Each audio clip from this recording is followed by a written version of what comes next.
¿Qué tal amigos? ¿Cómo están? Bienvenidos. Esta es una nueva emisión de Expediente Odebrecht, como siempre a través de Congreso Televisión, con lo último de la información acontecida en torno a este escándalo de corrupción que ha sometido a más de 12 países en todo el planeta. Vamos rápidamente con lo último de la información. Les contamos que el alcalde de Lima, Luis Castañeda Locio, no se presentó ante la Comisión Lavallato aquí en el Congreso de la República y volverá a ser citado con los apremios correspondientes para garantizar la presentación de su testimonio. Debo informar que se ha recibido el oficio 233-2018- Metropolitana de Lima, Secretaría General, remitida por la Subsecretaría General de la Municipalidad Metropolitana de Lima, que comunica que el señor Luis Castañeda Locio, alcalde de Lima Metropolitana, no podrá asistir debido a que tiene programado inspeccionar un terreno entregado a Solidaridad por el Gobierno Regional de Piura, así como la presentación de la nueva emergencia del Hospital de Sullana, entre otras actividades. Solicita se evalúe y otorgue nueva fecha para su presentación. Téngase presente y reprográmese su presentación para fecha próxima. Estamos en informes congresista, ahora lo tenemos en cuenta, sí. En todo caso, usted desea que esto pase, es sobre el punto. Si es sobre el punto, congresista tiene la palabra. Gracias, presidenta. Lamento que el alcalde metropolitano, el señor Luis Castañeda, no haya asistido a la comisión, siendo, digamos, una obra en la cual se habla demasiado de actos de corrupción y eso perjudica a los usuarios, ¿no?, por el peaje. Creo hubiera sido importante que hubiera venido a la comisión. Sé que pueden haber agendas prioritarias, pero yo entiendo que usted también ha mandado con antelación esa agenda. Esperemos que para la siguiente no vuelva a ocurrir lo mismo. Más aún, presidenta, porque me preocupa, lo digo directamente, no vaya a ser que el encubrimiento de la expareja presidencial tenga mucho que ver, porque me llama severamente la atención que el alfil y escudero de la expareja presidencial, Humala Heredia, sea candidato de Solidaridad Nacional. Me refiero al excongresista Josué Gutiérrez. ¿Qué vínculos tiene Solidaridad con el partido del señor Humala Heredia, ¿no? Entonces creo hay mucho que tiene que responder y la corrupción tenemos que combatirlos. No queremos que los testaferros de nadie vayan a meterse nuevamente en la política. Eso es, presidente, y espero que el señor Castañeda pueda estar aquí para poderles preguntarle de manera directa qué vínculos existen en Solidaridad Nacional con el Partido Nacionalista, porque lleva en la lista el gobierno regional al señor Josué Gutiérrez y curiosamente, joyitas, ¿no?, en Huánuco, al Giles Alipázaga, a la alcaldía provincial de Huánuco. Gracias, presidenta. Gracias, congresista. Tendremos en cuenta lo que usted manifiesta. Congresista Morales, sobre el punto también. Así es, presidenta, sobre el punto. Efectivamente, nosotros hemos solicitado y hemos formalizado el 20 de febrero de 2018 sobre ese pedido verbal y usted ya dio trámite y el señor Castañeda del Ocio no asiste a esta comisión. ¿Eso qué implica, presidenta? Porque son 2 veces que el señor… Implica 2 cosas, o no quiere declarar o simplemente cree que puede pasear a la comisión. No puede ser, presidente. Entonces, por eso es que en este momento, con oficio número 282, que ya debe estar en su mano, presidenta, nosotros hemos enviado el documento solicitando que en al amparo del artículo 88, literal D, el señor Castañeda del Ocio sea traído con apremio de la conducción por la fuerza pública para que pueda estar en esta comisión. Lo que llamamos nosotros grado fuerza es necesario que ya se aplique, presidenta, porque si no, la siguiente semana va a tener muchas actividades. Nosotros queremos, y los días están pasando, y este parlamentario cree de que en este momento no hay la intención, ninguna intención de declarar esta comisión. Y no puede ser, presidenta, que un alcalde no quiera venir a la comisión y al Congreso de la República a rendir cuentas de una situación que para nosotros por demás es preocupante. En todo caso, nosotros asumimos como comisión, creo yo, una responsabilidad frente a la población y creemos de que el señor Castañeda del Ocio tiene que ser traído de grado fuerza a esta comisión, presidenta, porque ya son 2 o 3 veces que no está asistiendo o no quiere asistir. Yo creo que se han cumplido los parámetros, presidenta, y ahí está el documento presentado. Gracias, presidenta. Les contamos también que los abogados Jorge Pérez Taiman y Carolina Noriega confirmaron que Odebrecht participó en el proyecto Gasoducto desde la etapa de negociaciones del contrato entre Kuntur y el Ministerio de Energía y Minas. Quería solicitarles, congresistas, que se apruebe pase a la orden del día el listado de personas naturales y jurídicas que deben pasar a la situación de investigados. Este documento está en debate desde hace varios meses y por situaciones que imagino corresponden a la agenda de cada uno de ustedes ha impedido que podamos tener el quórum para poder debatirlo. Así que contando con el quórum hoy, les solicito que pase a la orden del día. Lo pongo a votación. Los señores congresistas que estén a favor, sírvanse levantar la mano. El pedido ha sido aprobado por unanimidad, contando el voto a favor de la presidencia. Señores congresistas, si alguno de ustedes desea formular algún pedido. Pasamos entonces a la orden del día. Aprobación de personas naturales y jurídicas que pasan a la situación de investigados y levantamiento del secreto bancario, reserva tributaria, reserva bursátil y secreto de las comunicaciones de los investigados entre personas naturales y personas jurídicas que se encuentra pendiente. Vamos rápidamente con otra información. Les contamos que un equipo de la Fiscalía de Lavado de Activos y agentes de la Policía Nacional del Perú intervinieron 5 inmuebles vinculados a la expareja presidencial. Nos referimos a Ollanta Humala y Nadine Heredia. Y se sabe que los agentes ingresaron a una vivienda donde residiría también la madre de Nadine Heredia, nada menos que doña Antonia Alarcón. Se ha indicado que la diligencia consiste en la incautación de inmuebles que luego pasarán a manos del Estado a través del Programa Nacional de Bienes Incautados PRONAVI. Gracias por estar con nosotros, amigos. Esto es Expediente Odebrecht, como siempre, a través de Congreso Televisión. Y les contamos que la Comisión Investigadora Lavallato ha acordado en sesión reservada de levantar el secreto bancario, reserva tributaria, reserva bursátil y secreto de las comunicaciones a 228 personas, de las cuales 72 son naturales y 156 jurídicas. La información que se obtenga con los levantamientos complementará la investigación en las diferentes líneas en las que se viene trabajando en la comisión o en el seno de esta comisión de trabajo. Me refiero básicamente a la comisión Lavallato. La sesión tuvo 2 partes, una reservada en la que se evaluó y aprobó la nueva lista de quienes pasan de la condición de invitados a investigados, y la otra parte de la sesión fue pública, en la que se dio cuenta de un oficio remitido por el actual alcalde de Lima, Luis Castañeda Locio, informando que no podía presentarse en la sesión de la fecha por atender asuntos propios de su despacho y solicitó una nueva programación.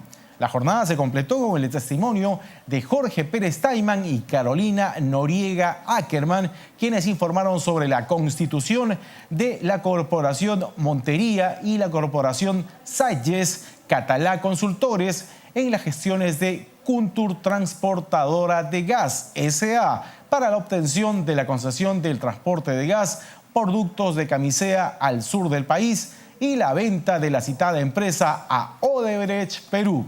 Vamos a ver parte de su presentación aquí en el seno de la Comisión Lavallato y, por supuesto, por Expediente Odebrecht aquí en Congreso Televisión. ¿Han prestado servicios a empresas del grupo Odebrecht? Sí.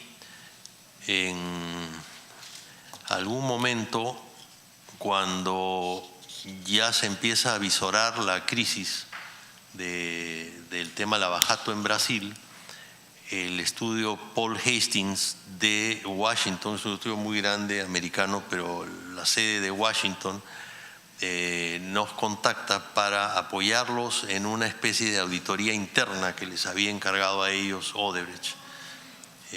Esta auditoría interna tenía por objeto hacer una investigación interna de posibles actos de corrupción que podrían dañar, digamos, a la empresa, ¿no? Ese era el momento donde habían ya, digamos, rumores, pero todavía no se había abierto toda la caja de Pandora que después salió con las declaraciones que hay en Brasil. Entonces, vienen 2 abogados de Paul Hastings, Jay Darden, me acuerdo el nombre de él, J-A-Y, y Darden, como suena, D-A-R-D-E-N, y había también una señora cuyo nombre no me acuerdo, y nos... El de Paul Hastings.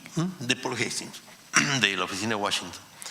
Y el tema era, se nos encargó acompañarnos en el interrogatorio a los principales ejecutivos de Odebrecht en el Perú.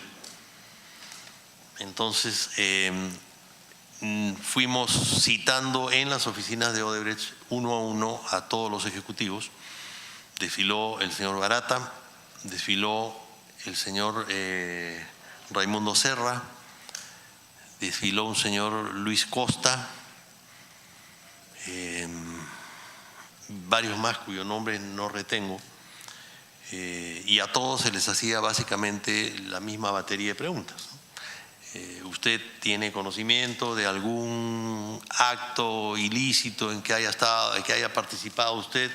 La respuesta uniforme era no, de todos.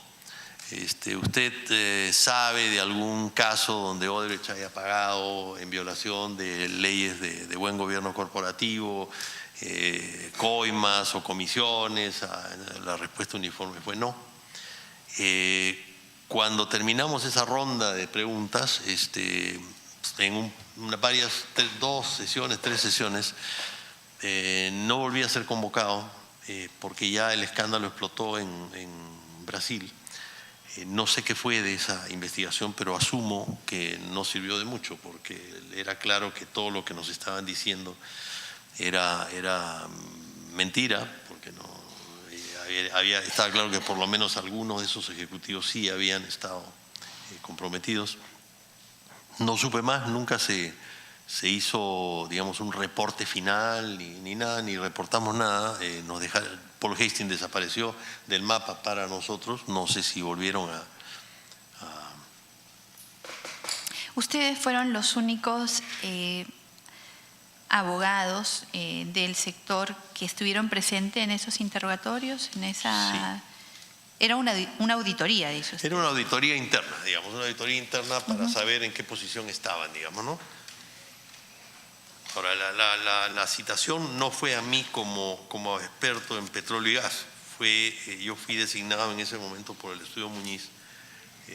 O sea, es el estudio Muñiz el que contrata con Paul Hastings. Ah, por supuesto, no ha habido nunca un contrato individual de nosotros. O sea, ellos contratan con Muñiz y por ser del área especializada lo derivan a ustedes. Me lo derivan y me dicen, oye, tú que estás en el área, acompaña a Darden y a la señorita que venía con él a esta investigación interna que está haciendo. Eso no es inusual, me pareció un tema interesante, pero a raíz de los hechos posteriores está claro que no sirvió de mucho. Y dígame, dado que no sirvió de mucho, como usted dice, y todo lo que le dijeron eran mentiras, a la luz de los hechos descubiertos posteriormente, ¿usted cree que esa auditoría interna, que la podríamos poner ya entre comillas, era para preparar a los ejecutivos para que tengan una coartada, ensayar preguntas que podrían públicamente después órganos jurisdiccionales u otros que investigan formularles? No tenía ese carácter, señora presidenta, porque en una investigación ocurre lo que está ocurriendo acá, hay repreguntas. Este era un set de preguntas básicas para saber cuál era la posición. Se suponía que estaban diciendo la verdad, pero no había un interrogatorio a profundidad, no estábamos tratando de escarbar un poco en las preguntas o encontrar contradicciones, que es lo que hace uno en una comisión investigadora. El tema fue simplemente información para que Paul Hastings reportara esto a Odebrecht en Brasil, me imagino, sí, para ver una potencial defensa, pero digamos no tuvo un carácter estrictamente informativo, no investigativo, ¿no? ¿Y no pudo advertir usted en el transcurso de estos interrogatorios eso que usted menciona ahora como contradicciones? Es que no había inconsistencias. No existía, imagínese un momento donde nadie sabía lo que estaba por destaparse, empiezan a salir los primeros rumores y ellos nos llaman, nosotros tomamos eso como por lo menos yo, como una legítima preocupación por descubrir la verdad. Y que si había, en ese momento pensaba, bueno, probablemente estén tratando de ver, y si hay alguien que tiene algo, sacarlo y aislarlo de la empresa, que asuma sus responsabilidades personales. Eso es lo que normalmente, no es inusual las grandes corporaciones hagan este tipo de cosas. En los Estados Unidos es muy común y se llama un independent investigation. Es muy popular eso. Una empresa que está siendo acusada de algo hace un independent investigation y saca las conclusiones, eventualmente, en el mejor de los casos, admite una culpa, toma acciones y las ofrece a cambio de que no continúen las investigaciones o aminorar en todo caso su responsabilidad final. Evidentemente nada de eso era posible acá con el tsunami que se les vino encima después, ¿no?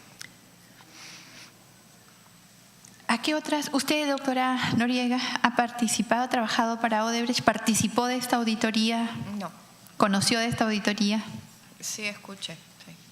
tuvo acceso a los interrogatorios, a documentos. No participé para En nada. Señor Pérez, ustedes solamente hacían preguntas, tenían acceso a documentos, ellos sustentaban sus respuestas en informes de auditoría, estados financieros. No, es probable que quizás en una segunda etapa eso estuviera planeado, pero en la etapa que se llevó a cabo lo único que se hizo fue hacerle determinadas preguntas a los principales ejecutivos y después el tema dejó de tener actividad. Nunca llegamos a un proceso de investigación. No sé si eso estaba planeado o no. Me da la sensación que el tema no iba por ahí, que el tema era un tema de simplemente obtener información interna para reportarla a la casa matriz. El problema, como sabemos todos después, es que la casa matriz estaba más complicada incluso que los ejecutivos de acá, a nivel más grande, ¿no? Entonces, no. Correcto. ¿Y a otras empresas brasileras además de Odebrecht? Queiroz Galbao.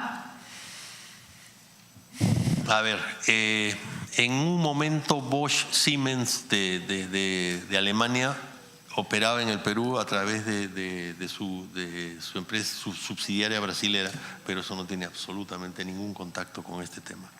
¿Con OAS? No, yo no he tenido contacto con OAS. ¿Con Andrade Gutiérrez? Tampoco. Señora Noriega. No, con ninguna. No éramos abogados de Odebrecht tampoco como tal, ¿no? Participamos en un momento específico. Correcto. Ese momento específico que dice de Odebrecht y que lo ha descrito me hace llevarle a la siguiente pregunta. ¿Desde cuándo usted tuvo contacto con el grupo empresarial Odebrecht? ¿Desde el 2008 cuando empiezan los temas de Kuntur? No, en ese momento, fíjese, todos los estudios grandes de Lima querían ser abogados de Odebrecht. Y de OAS y de Queiroz Galbao, eran las grandes empresas que veían los grandes proyectos. En la ignorancia de lo que estaba detrás, creo que todos los estudios de abogados querían de alguna manera, los que estaban en capacidad de ver esos proyectos grandes, de asesorarlas. Nosotros nunca tuvimos lo que en ese momento considerábamos la suerte de ser abogados de ellos. Habían otros abogados, otros estudios cercanos que le veían las cosas diarias. Pero, o sea, mi contacto con la empresa como abogado fue eso. Sin embargo, al señor Barata yo lo conozco un poco antes, cuando en algún momento del proceso, cuando todavía estaba yo en la asesoría, Conduit me pide que le vaya a su oficina a explicarle el contrato de concesión. El contrato de concesión ya estaba y era evidente que Odebrecht tenía interés en saber cómo era. Después supimos, pues, para no solamente ver la parte constructiva y técnica, sino para también adquirir un porcentaje, cuando ya nosotros no estábamos ahí. Y me reuní con el señor Barata, a quien conocí de vista, y lo saludé, le expliqué y me retiré a mi estudio. Posteriormente, el señor Barata lo he visto en la firma del contrato de concesión, estuvo en Palacio, si no me equivoco, el 3 de noviembre del 2008. Noviembre ha sido octubre, septiembre, octubre, 3 de octubre del 2008. Él estuvo en la ceremonia donde se firma el contrato. Fue una ceremonia con prensa, con muchísima asistencia de muchas personas. El gobierno quiso publicitar esto como un logro y después el presidente García pidió que hicieran ceremonias de firma en Cusco, en Arequipa y en Hilo. Y fuimos en dos aviones, uno el avión presidencial y el otro el avión de los asesores, y lo volví a ver en esos lugares.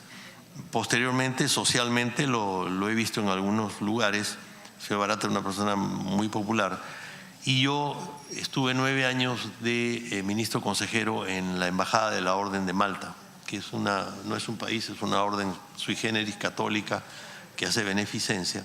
Y como tal, era amigos de muchos embajadores, incluyendo al embajador de ese momento, el señor Carlos Alfredo Teixeira, quien nos invitaba al aniversario de Brasil, donde habían congresistas, ministros, militares, empresarios, y había un día, el Día de Brasil, donde le ponían a uno camisetas amarillas, verdes, y había fotos de congresistas que estaban ahí, como le digo, ministros y todo, pues y ahí uno se cruzaba con Barata y nos saludábamos, hola, hola y hola.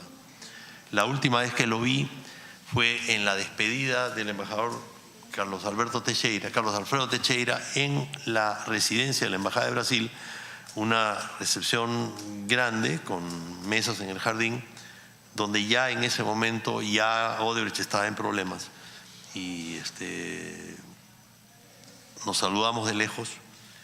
Y en un momento nos cruzamos y le dije, lamento los problemas que estás teniendo. Sí, me dijo, en realidad esto es todo un problema, pero no es verdad. Así que, bueno, ok, perfecto, bueno, suerte. Seguimos en la reunión y no lo volví a ver más. Usted refiere que se reunió con Marcelo... No. Con Jorge Barata, Jorge Barata. Que se reúne con Jorge Barata a pedido de Conduit. Sí, había... ¿Quién se lo pide? No me acuerdo, pero me imagino que eso fue alguno de los ejecutivos de Conduit. ¿Quién debió haber sido? ¿Quién se encargaba de hacer Podría esos pedidos? haber sido Samuel Gómez, muy probablemente Samuel Gómez. Y si no fue él, ¿quién puede haber sido? Guillermo San Román. Eran los dos que venían y que estuvieron en la negociación del contrato. Cuando habla de negociación del contrato, ¿a qué tipo de acto se refiere? Porque usted nos acaba de decir que se reunió con el señor Barata a pedido de Conduit para explicarle el contrato de concesión. ¿Explicarle el contrato de concesión implica negociaciones? No, ya estaba firmado. Ya estaba firmado. Le voy a leer un correo electrónico del martes 9 de septiembre del año 2008 que usted envía a toda la corporación Muñiz, Ramírez, Pérez Taiman y Luna Victoria Abogados. Este correo dice, enviado para asunto, Kuntur concluyó negociación, construcción gasoducto andino. Y voy a dar lectura al cuerpo del email. Tenemos el agrado de informar a todos los miembros de nuestro estudio que la negociación de nuestros clientes Conduit Capital Partners, entre paréntesis Kuntur, y Norberto Odebrecht, con el Ministerio de Energía y Minas, entre paréntesis Dirección General de Hidrocarburos, para la construcción del gasoducto andino, concluyó favorablemente el día de ayer. Este proyecto de infraestructura, cuya envergadura es similar al de Camisea, beneficiará a las regiones de Cusco, Puno, Juliaca, Arequipa, Hilo y Matarani. La inversión inicial es de aproximadamente $1.350 millones. Para nuestro estudio, que ha acompañado desde el inicio del proyecto a los clientes ya referidos, constituye un logro de suma importancia en la historia legal del Perú, porque quizás es el proyecto de mayor inversión en la presente década. Por lo tanto, dada la satisfacción de nuestros clientes, tendremos mucho trabajo por delante en todas las áreas del estudio. Se espera que en cualquier momento el presidente de la República haga el anuncio oficial. Quiero agradecer a los socios del estudio y en especial a los doctores Fernando Vega y Carolina Noriega, quienes conjuntamente con el suscrito han dado sus mejores esfuerzos para alcanzar este logro. ¿Puede explicarnos a qué se refería? ¿Me repite la fecha, por favor, para...? 9 de septiembre del 2008. Claro. En septiembre de 2008 sale, como expresé en la introducción, la Resolución Suprema 040-2008M, que le concede la concesión a Kuntur, y el contrato se firma, creo que es el 6 de octubre del 2008. Hasta ese momento, como lo dije también al inicio, hubo una asistencia técnica estrictamente como contratista de Odebrecht a Conduit, con estudios y apoyo técnico, pero ellos no estuvieron si asistieron a alguna sesión de la negociación, fue como asesores técnicos, pero no fueron parte del grupo, no tenían voz, que yo me acuerde, y los que negociábamos ahí eran el que habla, con el apoyo de la doctora Noriega y con asistencia normalmente del señor Samuel Gómez y el señor Guillermo San Román principalmente. Hasta ese momento el apoyo y los contactos de Odebrecht fueron limitados a asesoría técnica en temas de construcción, que pudieron haberla dado ellos u otros, pero ellos no tuvieron ningún papel relevante, si es que tuvieron alguno en la negociación. Yo no me acuerdo que hayan participado, y si fueron como para sustentar algún tema técnico estrictamente. El tema de la transferencia de participaciones ocurre bastante en fecha posterior a eso. El correo es del 9 de septiembre.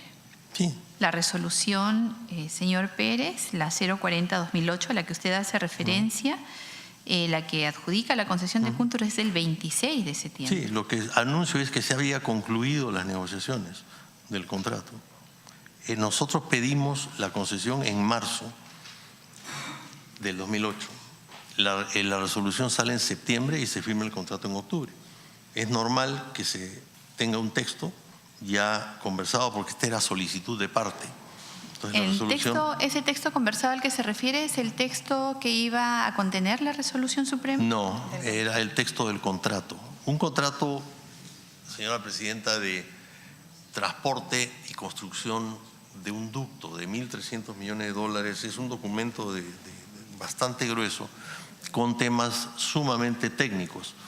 Y mientras nosotros estuvimos, el único contacto que nosotros percibimos con Odebrecht fue el apoyar a Conduit, que era un fondo de inversión sin capacidad técnica, para hacer eventualmente estudios, pero en calidad de contratista, no en calidad de socio. ¿Norberto Odebrecht o Marcelo Odebrecht eran clientes del Estudio Muñiz? No. Y cuando usted dice informar que nuestro estudio, que la negociación de nuestros clientes, Conduit Capital Partners, entre paréntesis Kuntur, y Norberto Odebrecht, ¿se refiere a Norberto Odebrecht en este correo como cliente del estudio? No, pero no lo era, no sé por qué. ¿Y por qué usted al redactar este correo hace referencia a ellos puedo decir, probablemente como clientes porque ellos del estudio? en ese momento ya aportaban un componente técnico, pero… Defina aportar componente técnico y a quién. A Conduit, para efectos de la concesión. O sea, Norberto Odebrecht, cuando se refiere a Norberto Odebrecht, habla del grupo empresarial Odebrecht. Norberto Odebrecht es una constructora. Por eso, se refiere al grupo empresarial Odebrecht. Ellos ya le estaban prestando servicios técnicos como contratista en algunos aspectos que es de sustento de la concesión a Conduit. ¿Y eso es suficiente para considerarlo cliente del estudio? No sé, pero podría profundizar en eso directamente al Estudio Muñiz para ver si figuraba en los padrones de clientes y si pagaba facturas. Probablemente, pero le pregunto a usted sí, porque el correo está suscrito por usted. Está clarísimo, le entiendo perfectamente su pregunta, pero no, en realidad, que yo me acuerde, no trabajábamos, nunca facturamos nada para, quizás quise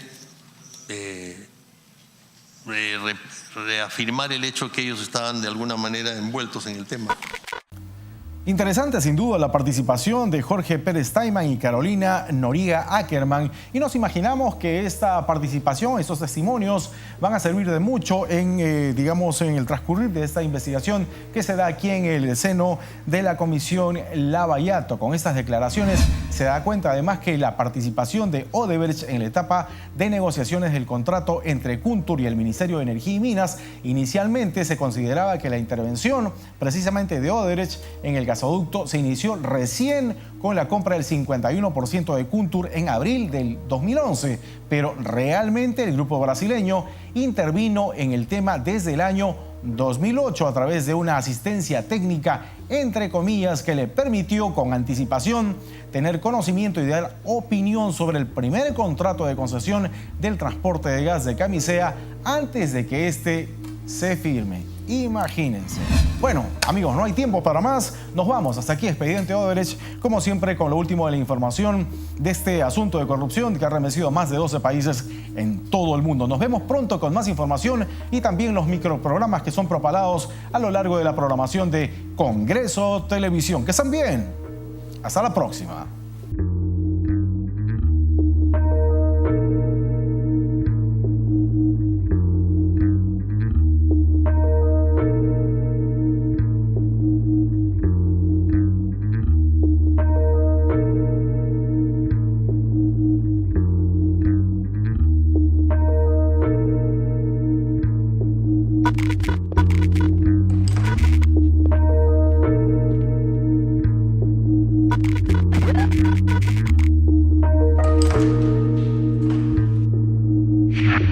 Yeah.